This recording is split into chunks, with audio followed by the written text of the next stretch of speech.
मैं हूं नवीद सती और बात करेंगे जनाब इलेक्शन 2024 फरवरी में होने जा रहे हैं। उस हवाले से हम पूरे पाकिस्तान की जो ओवरऑल जो चारों सूबों के इंक्लूडिंग नेशनल असम्बली के इलेक्शन को ऑब्जर्व कर रहे हैं और कोशिश कर रहे हैं कि आपको हर तरह की जो इस हवाले से खबर दें। तो सबसे पहले आपसे ये रिक्वेस्ट है कि चैनल को ज़रूर सब्सक्राइब कीजिए। नवीद सती के नाम से आपको यूट्यूब पे, फेसबुक पे भी, ट्विटर पे, टिकटॉक पे, हर जगह पे, हर सोशल मीडिया प्लेटफॉर्म पे आपको मिलेगा।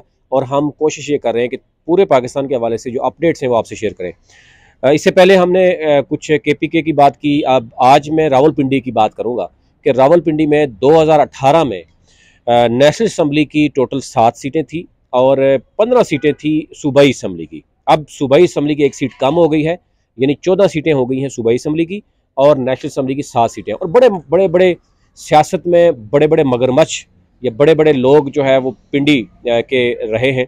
मैं आपको बता दूं, साबिक वज़ीर-ए-आज़म शाहिद अख्तर अब्बासी वो पिंडी के सबसे पहला हल्का NA51 जो अब हुआ है वहाँ से उनका तल्लक है।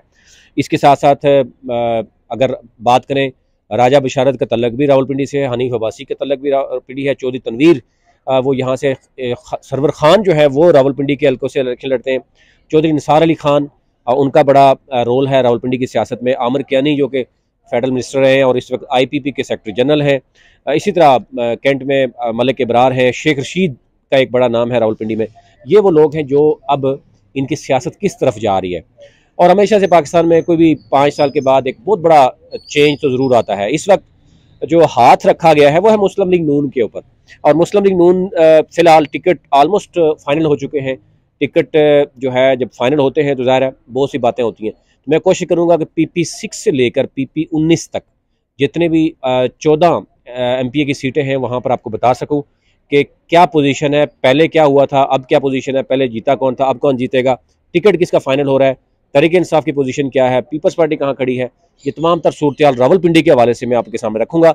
नेशनल असम्बली की 7 हैं और सूबाई असम्बली की जो है वो 14 सीटें हैं, एक सीट कम हुई है। नई हल्का बंदियों के बाद बहुत से एरियाज भी चेंज हुए हैं, वो भी आपके सामने रखते हैं। अच्छा, बात कर लेते हैं जनाब PP6 जो इस वक्त आल्दो के मरी डिस्ट्रिक्ट बन गया है, उसमें मरी और कोटली सतियाँ हैं और PP6 2 तहसीलों पर जो मुंतखब पर इस वक्त मौजूद है। और PP6 जो मरी और कोटली में है, इसमें इस वक्त जो पहले जो आज़ाद जो पहले इलेक्शन हुआ था 2018 में, उसमें क्या पोजीशन थी, मेजर रिटायर्ड लतासफ सत्ती साहब वहाँ से जीते थे PTI के प्लेटफॉर्म से। अभी वो रूपोश हैं, ज़ाहिर है वो अभी सामने नहीं आए, लेकिन इंटैक्ट हैं पार्टी के साथ। दूसरी तरफ राजा इशफाक सरवर साहब मरहूम, उनके साहबजादे हैं उसामा सरवर, वो उम्मीदवार, मजबूत उम्मीदवार मुस्लिम लीग नून के प्लेटफॉर्म से आ रहे हैं। आसम रियाज सत्ती और इस तरह बाकी जो दीगर कैप्टन रिटायर्ड जो हैं वो भी उन्होंने भी यहाँ पर किया है। तारक सत्ती उन्होंने भी अप्लाई किया है, बहुत से लोगों ने अप्लाई किया, लेकिन ये जो हमारे ज़राए बता रहे हैं कि उसामा सरवर जो है वो टिकट लेने में कामयाब हो सकता है नून लीग से। तो ज़ाहिर राजा जो लतासफ सत्ती साहब हैं PTI के, वो इंटैक्ट हैं। अगर वो मैदान में उनको आने दिया जाता है तो ज़ाहिर PTI और पीपल्स नून लीग का भरपूर मुकाबला होगा। लेकिन यहाँ पे जो शाहिद अख्तर अब्बासी साहब हैं वो यहाँ पर कहा जा रहा है कि वो इलेक्शन नहीं लड़ेंगे, नवाज शरीफ खुद कर रहे हैं, वो NA की बात बाद में करेंगे। फिलहाल मैं आपको बता दूँ कि PP6 में ये PTI और PMLN के दरमियान मुकाबला होगा। टिकट अगर उसामा सरवर साहब ले जाते हैं, जो कि लग रहा है कि उनका फाइनल है, और दूसरी तरफ जो है वो PTI को अगर इलेक्शन लड़ने की इजाज़त होगी तो ये मुकाबला होगा। अब आ जाते हैं, अच्छा पहले लोग पीपल यहाँ से जो है राजा जो लतासफ सत्ती साहब वो यहाँ से जीते थे और यहाँ पर नून लीग दूसरे नंबर पे थी। PP7 की बात करें, काहोटा और कलर सईदा पे मुखित ये 2 यूनियन काउंसिल पे एक PP7 है। यहाँ पर पहले राजा सगीर इलेक्शन जीते थे आज़ाद और जीते थे। मोहम्मद अली जो है वो जो राजा जफर अक साहब के साहबजादे हैं नून लीग के टिकट से, और जो सती साहब हैं मुर्जा सती साहब वो PTI के प्लेटफॉर्म से लड़े थे, वो तीसरे नंबर पे थे। दूसरे नंबर पे मोहम्मद अली थे नून लीग के, और राजा सगीर जो कि आज़ाद थे वो। लेकिन उसके बाद उनका एक कमिटमेंट हुई है पार्टी नून लीग के साथ, जब हमजा शहबाज को जो देना था, वोट देना था वज़ीर आला पंजाब बनने के लिए, उसके बाद राजा सगीर के साथ एक कमिटमेंट है, एक वादा है कि टिकट उनको मिलेगा। तो यहाँ पर मजबूत उम्मीदवार राजा सगीर है नून लीग के। PTI के ज़ाहिर है यहाँ पे क्या फ़ैसला होगा वो आप बाद में, क्योंकि ज़िमनी इलेक्शन में हुआ तो बहुत से कैंडिडेट हैं PTI के, लेकिन देखना ये होगा किसको मिलेगा। आगे आ जाते हैं PP8। यहाँ पर म्यूनसिपल कमेटी अभी गुजर खान है। पहले जो है यहाँ पर मुस्लिम लीग नून के चौधरी रियाज थे, और उसके बाद जो है वो अब उनकी क्या पोजीशन होगी चौधरी रियाज साहब की, मैं आपके साथ पहले वाला रिजल्ट ज़रा रख देता हूँ, आपके लिए आसानी हो जाएगी। यहाँ पे खुरम परवेज़ राजा हैं, इस वक्त जो स्पीकर हैं परवेज़ अशरफ साहब, उनके साहबजादे हैं, उस वक्त ये जीते थे। दूसरे नंबर पर चौधरी मोहम्मद रियाज थे मुस्लिम लीग नून के। वोट आल तो बहुत कम मिला था उनको, यानी 12,000 ले गए थे राजा परवेज़ अशरफ के साहबजादे खुरम, और इनको मिला था 2552 वोट मिला था चौधरी रियाज को। और इस वक्त यहाँ पर चौधरी रियाज भी हैं मजबूत उम्मीदवार, शौकत भट्टी भी हैं, दो नए उम्मीदवार भी यहाँ मैदान में उतरे नून लीग के। अब देखना ये होगा कि टिकट कौन ले जाएगा। तो अब ज़ाहिर है बड़ा जोर जोर लग रहा है। शौकत भट्टी भी बड़े उम्मीदवार मजबूत हैं, चौधरी रियाज भी हैं, और दो मजीद भी आ गए। राजा यानी परवेज़ अशरफ के जो साहबजादे थे वो यहाँ पे जीते थे पहले। देखना होगा पीपल्स पार्टी का क्या रोल होगा, PTI के यहाँ पे कौन आएगा, अभी कुछ भी कहना कबल वक्त है। अच्छा आगे आ जाते हैं जो PP9 है। अच्छा जी, PP9 की अगर बात करें तो उसमें 2018 का जो इलेक्शन था उस वक्त चौधरी साजिद महमूद PTI के ये जीते थे, 51,000 वोट था। चौधरी सरफराज अहमद खान पीपल्स पार्टी से 29,000 अच्छा वोट बैंक लिया। यहाँ की ज़रा परवेज़ अशरफ है तो उनकी वजह से ज़रा है काम। राजा मोहम्मद हामिद हैं मुस्लिम लीग नून के, उन्होंने 27,000 वोट लिया था। अब यहाँ पर जो PP9 है यहाँ पर जो मौजूद है राजा हामिद। अच्छा अब मुलाकात इनकी हुई है नून लीग के साथ, राजा हामिद साहब की। अच्छा अब ये काफ लीग में पहले लड़े थे, अब मुलाकात जो नून लीग नवाज शरीफ साहब से मुलाकात हुई है लंदन में, उसमें इनका टिकट कहा जा रहा है, ज़राए बता रहे कन्फर्म है, यानी इनके साथ ये डील हो चुकी है, पैसा भी है, फिर बरादरी भी है, बहुत सी चीज़ें हैं। राजा बिशारत और ये इनकी फैमिली है, रिश्तेदार हैं, भाई हैं, तो यूँ जो है वो दोनों गुड कप बैड कप यहाँ पे भी खेला जाता है। राजा बिशारत साहब PTI के साथ हैं, ये नून लीग के साथ होंगे, तो जहाँ जिस तरफ चलेगी हवा उस तरफ वो चलेंगे। लेकिन फिलहाल हवा चल रही है, हाथ जो है वो मुस्लिम लीग नून के ऊपर है, तो ये इसलिए मुलाकात करके वो आ गए हैं उस तरफ। एनी हो जी, आगे चलते हैं। PP9 के बाद PP10 की अगर हम बात करें तो PP10 जो है वो चौधरी निसार अली खान उस वक्त वो जीत गए थे। फिर यहाँ पर क्योंकि कमरुल इस्लाम था, उनको कमरुल इस्लाम ने मुस्लिम लीग नून के जो रहनुमा है वो नेशनल असम्बली में भी इलेक्शन लड़ा था और सूबाई पे भी, और इलेक्शन से पहले उनको गिरफ्तार कर लिया गया था। हनीफ अब्बासी और उन दोनों को गिरफ्तार कर लिया गया था। अब ज़ाहिर है लेवल प्लेइंग फील्ड इस लेवल पे है, अब गिरफ्तारी दूसरी तरफ हो जाएगी तो फिर वो डेफिनेटली यहाँ पे चीज़ें चेंज हो जाएंगी। तो यूँ अब PTI के लोगों को डराया जा रहा है, धमकाया जा रहा है, उनको बिल्कुल ही आपको पता ही है कि क्या पोजीशन है इस वक्त। तो कमरुल इस्लाम अगर उनको टिकट मिलता है PP10 पे और नेशनल असम्बली में भी वो अगर लड़ते हैं, अब ये देखना होगा कि यहाँ टिकट तकसीम में थोड़ा सा चेंज करना पड़ेगा उनको। PP10 जो है मेरे पास है, एक तो चौधरी निसार अली खान, उस वक्त अगर वो कमरुल इस्लाम को उठा लिया गया था, चौधरी निसार अली खान की सियासत जो है अब तकरीबन उसको कहा जा रहा है बढ़ गई है, क्योंकि आजकल ये सेंटेंस बहुत चल रहा है कि चौधरी निसार अली खान ना नून के हैं ना PTI के हैं, आज़ाद हैसियत में हैं, और पिछले 5 साल में जब आवाम को कुछ रिलीफ नहीं मिल सका, उनका जीतने या ना जीतने से कोई फ़र्क नहीं पड़ रहा, तो डेफिनेटली इस दफ़ा बड़ा सरप्राइज़ मिल सकता है। जो ज़राए बता रहे हैं कि चौधरी निसार अली खान की सियासत आलमोस्ट अब एंड हो चुकी है, वो चीज़ नहीं रही। यहाँ पर राजा कमरुल इस्लाम है, अगर वो टिकट ले जाते हैं तो उनका होगा। PTI का कौन आएगा, पहले नवीद सुल्ताना यहाँ पे थे, अब PTI के कौन लोग आएंगे ये मैं कुछ भी कह नहीं सकता, आगे चलेंगे बात करेंगे। PP11 की अगर मैं बात करूं तो PP11 में चौधरी मोहम्मद अदनान PTI के थे, अब वो नाराज़ हो गए थे, साइड पे हो गए थे, तो इसलिए जो है वो उनके लिए कुछ कहना कबल अज़ वक्त है कि उनके साथ क्या होगा आगे। अच्छा जी, अब आ जाते हैं जनाब, यहाँ पर चौधरी अदनान साइड पे हो गए PTI से, वापस आते हैं, गायब हैं, कोई पता नहीं, वो IPP के थ्रू भी आ सकते हैं, ये ज़राए बात कर रहे हैं कि IPP के थ्रू आएंगे। राजा अरशद महमूद जो है मुस्लिम लीग नून के, उन्होंने 23,000 वोट लिए था, और फिर बाकी पीपल्स पार्टी के यहाँ पर नईम एक असलम इक्यानी है, 12,000 तकरीबन 1,200 वोट लिया। तो यानी यहाँ पर भी नून लीग और PTI का मुकाबला था। अब PTI का कोई भी नया आएगा, ज़्यादा वोट बैंक तो है, इसमें कोई दूसरी राय नहीं है कि इस वक्त शदीद गम व गुस्सा है आवाम के अंदर, जो इस वक्त सूरत हाल चल रही है।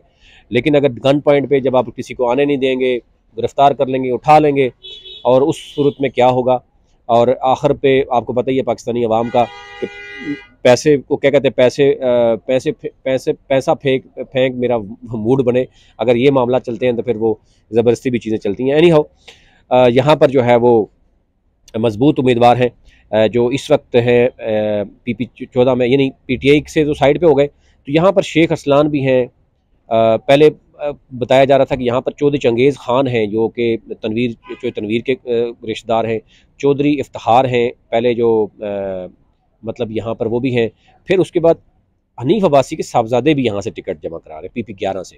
अब ये भी कहा जा रहा है, फिर पहले यहाँ पे राजा, क्योंकि अरशद महमूद जो लड़े थे, जो मैं बता रहा था, क्योंकि उनकी सेहत ख़राब है, बीमार हैं, तो वो इलेक्शन नहीं लड़ेंगे। एनी हो, आगे चलते हैं PP12। PP12 जनाब वासिक कयूम अवासी जीते थे, अभी वो रूपोश साइड पे हैं। चौधरी निसारी खान यहाँ पे हारे थे। फैसल कयूम मलक है यहाँ पर, वो भी हैं।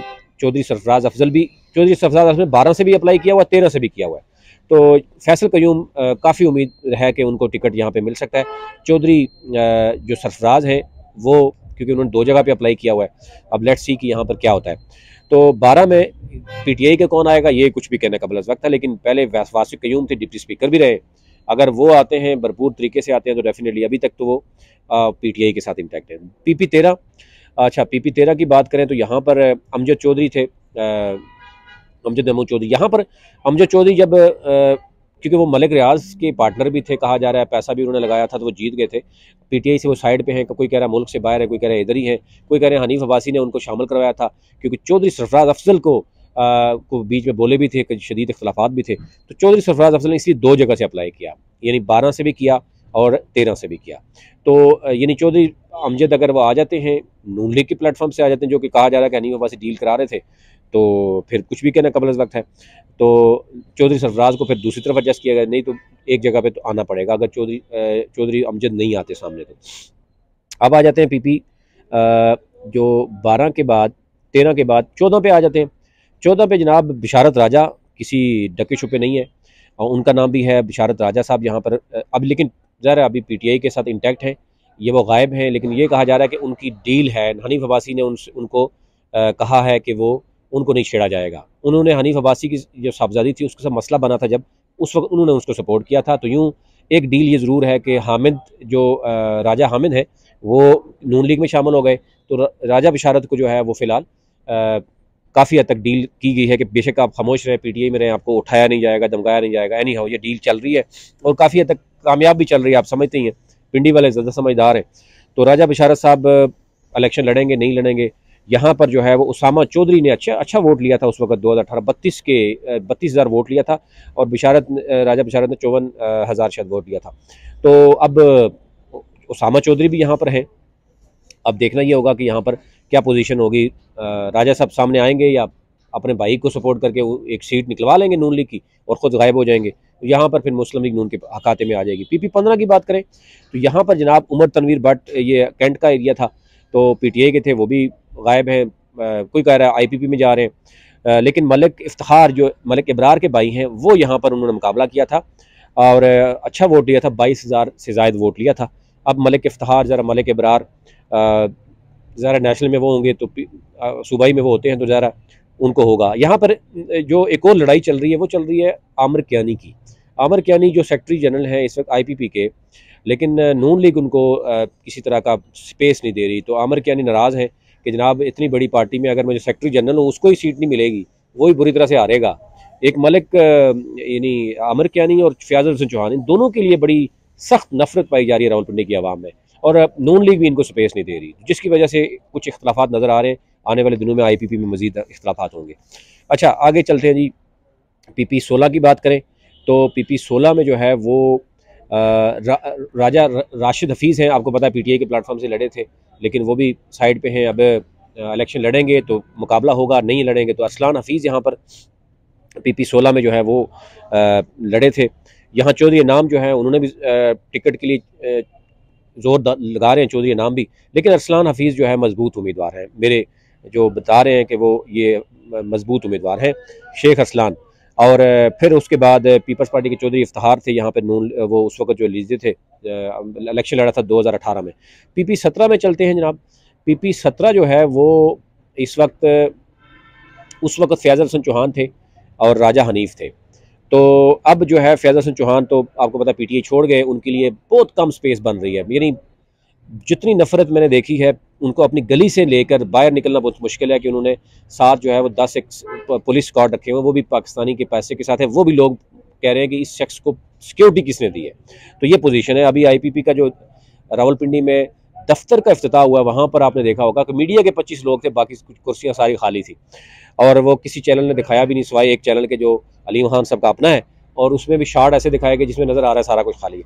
राजा हनीफ साहब हैं यहाँ पर, देखना ये होगा कि उनको टिकट मिलेगा तो वो निकाल सकते हैं।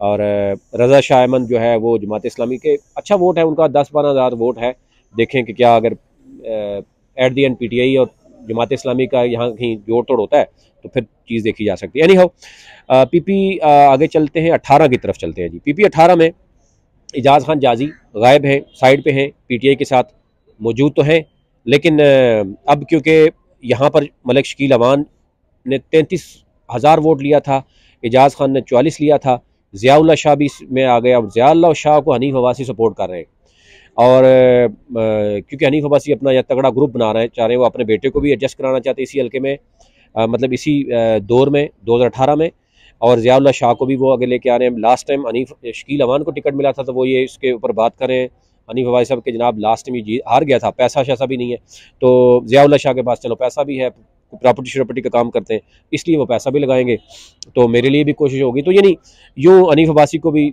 उसमें लग रहा है कि सपोर्ट है और पार्टी को भी सपोर्ट है, तो ज़ियाउल्लाह शाह का ज़्यादा कहा जा रहा है कि ये पीपल्स पार्टी की यहाँ बाबर सुल्तान ने अच्छा वोट लिया था, 10,000 से ज़्यादा वोट लिया था। अच्छा एनी हो आगे चलते हैं। PP 19, अच्छा लास्ट टाइम 19-20 थी, मैं आपको ये बता दूं, अभी 19 तक रह गया, यानी 14 सीटें रह गई हैं। तो 19 में क्योंकि पहले सरवर खान साहब की PTI के साथ और अपना आज़ाद वोट बैंक भी था, अब क्योंकि वो चले गए IPP में, और एक ये भी तासर दिया जा रहा था कि IPP के हो सकता है नून लीग के साथ, ये बड़े तगड़े जो लोग हैं उनके साथ हो जाएगा, लेकिन नून लीग के लोग इसके मानने के लिए तैयार नहीं है। तो यूँ यहाँ पर अमार सदीक जो लास्ट टाइम PTI के प्लेटफॉर्म से लड़े थे, जीते थे, यहाँ पर जीशान भट्ट थे अपना उस वक्त नून लीग के। अब मलिक उमर फारूक जो इस वक्त आपको पता है डिविजनल सेक्रेटरी जनरल है, मलिक इब्रार के साथ काम कर रहे हैं, वो एक्टिव भी हैं बड़े अरसे से, यहाँ पर इनको टिकट जाएगा और ये आसानी से जीत भी सकते हैं, क्योंकि जो इस वक्त सरवर खान है उसकी वो उम्मीद नहीं है, उसको PTI का वोट नहीं पड़ेगा, तो डेफिनेटली उनके लिए बड़ा मुश्किलात हो जाएगा, अपने वोट तक वो लिमिटेड रहेंगे। उस सूरत में अगर PTI अलग लड़ती है, वो अलग लड़ते हैं, बाकी भी कोई प्रॉपर तरीके से इत्तेहाद नहीं होता, तो फिर नून लीग को यहाँ पर और PTI को अगर लड़ने ही नहीं दिया जाता, लड़ने दिया जाएगा तो बहुत टफ मुकाबला होगा, यहाँ पर आसानी नहीं होगी नून लीग के लिए, क्योंकि वोट बैंक इस वक्त बहुत ज़्यादा आपको पता है कि वो इंटैक्ट है PTI के साथ, मजीद बड़ा है, कम नहीं हुआ। नया वोटर जो यूथ आई है वो भी उनके साथ इंटैक्ट है, एक गमो गुस्सा भी है। तो अब देखना ये होगा कि बंदों को अगर उठाया जाएगा। नून लीग के बकौल नून लीग समझती है कि जब पिंडी में इलेक्शन हुआ 2018 में, तो हनीफ अब्बासी को उठाना, कमरुल इस्लाम को उठाना, उसका मकसद क्या था? ठीक है वो करप्ट होंगे, वो अपनी जगह पे होंगे, अब वो सारे बरी हो रहे हैं केसेस में, उस वक्त एन इलेक्शन के वक्त उठाने का मकसद शेख रशीद को कई जगह पे मार्जिन देना था, चौधरी निसार अली खान को जिताना था, ये मामला था। अब जो है वो PTI के साथ ये हो रहा है। देखना ये होगा कि अगर ये आज़ाद चीज़ें होंगी, वो तो क्योंकि बहुत लंबी होगी वीडियो, मैं चाह रहा हूँ कि नेशनल असम्बली की जो है वो अलग से आपको बताऊँ, उसमें वोट बैंक बताएंगे और क्या चीज़ें होंगी, जो भी इसमें अपडेट आती जाएगी मैं आपको बताता जाऊँगा। चैनल को ज़रूर सब्सक्राइब कीजिए ताकि हर नई आने वाली वीडियो आप तक पहुँच सके।